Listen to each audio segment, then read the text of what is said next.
Hello guys, welcome back to another Thins, but for today's video, here we're going to show you how to reset JBL PartyBox Encore. So if you're interested, let's get started. So in order for you to reset your JBL PartyBox Encore here, there are going to be a few things that you can do. So the first thing you want to do is you want to turn on your JBL speaker by pressing and holding the power button. Now until you hear a chime, which in this case this will turn on the lights on your speaker. Now, once you've done that, what we need to do is we want to go and search for specific buttons. So that includes the light button, which in this case this one, as well as the play button, which in this case this one. Now, with these two buttons, you want to go ahead and press them at the same time. Now, keep holding them until the speaker lights up like a rainbow and then turns off. Now, wait for a few seconds and the speaker will turn on again and automatically and enter pairing mode.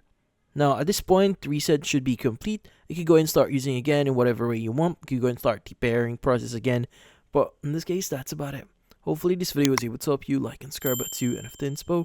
Thank you for watching.